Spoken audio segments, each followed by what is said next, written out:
À l'approche de l'hiver, de nombreux propriétaires forestiers sont contactés par des particuliers qui souhaitent faire du bois de chauffage. Quel type de bois faut-il vendre? Combien de stères peut-on vendre à une même personne?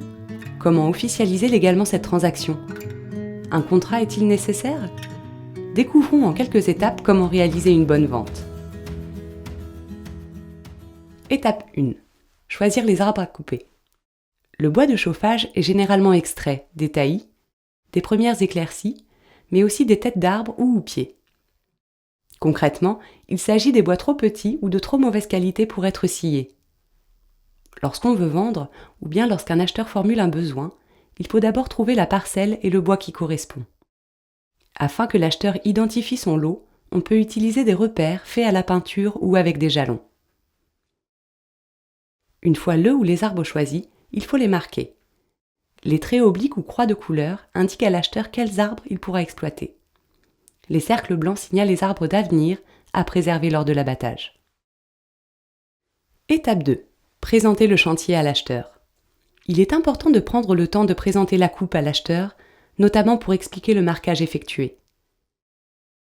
Il est aussi recommandé de signaler à l'acheteur des axes de passage.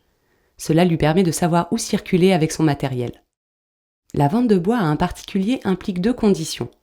Que l'acheteur s'engage à ne pas revendre, qu'il ne dépasse pas une certaine quantité. Cette quantité est limitée par personne et par an. Elle correspond à une consommation personnelle. Selon les régions, un particulier peut acheter de 30 à 60 stères. Un stère de bois correspond à 1 mètre cube par an, mais contient un volume réel inférieur à 1 mètre cube. Le volume réel diminue si les bois sont longs, tordus, mal empilés. Il augmente si les bûches sont courtes. Si l'acheteur est un professionnel, il n'y a pas de limite de quantité. Il faudra alors vérifier sa qualité de professionnel en lui demandant ses numéros SIRET et de TVA, ainsi qu'une levée de présomption de salariat. Étape 3. Passer un contrat. Une fois que le vendeur et l'acheteur se sont mis d'accord, il est primordial de signer un contrat de vente. Un contrat de vente va sécuriser la transaction sur plusieurs points. Type de bois et localisation, exécution des travaux et surtout les conditions financières, c'est-à-dire le prix, les modalités de paiement et les retenues éventuelles pour cause de dégâts. La coupe est généralement vendue d'après le dénombrement des stères une fois le chantier terminé. Il est d'usage qu'un chèque d'acompte soit remis à la signature du contrat.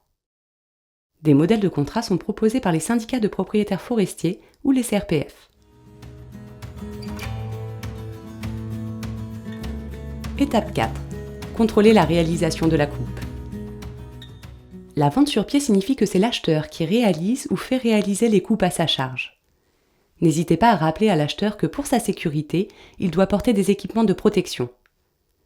Une fois la coupe terminée, le vendeur et l'acheteur se retrouvent sur le chantier. Le vendeur doit vérifier que les travaux ont été correctement réalisés. En cas de dégâts constatés au chemin, il doit demander une remise en état selon les termes du contrat. Il faut ensuite dénombrer les stères empilés et calculer le montant à payer. Rappelez-vous, la signature d'un contrat est obligatoire pour lever la présomption de salariat, fixer les termes de la vente et éviter les conflits. Remplir un contrat n'est pas une opération longue ni compliquée et peut vous éviter bien des problèmes.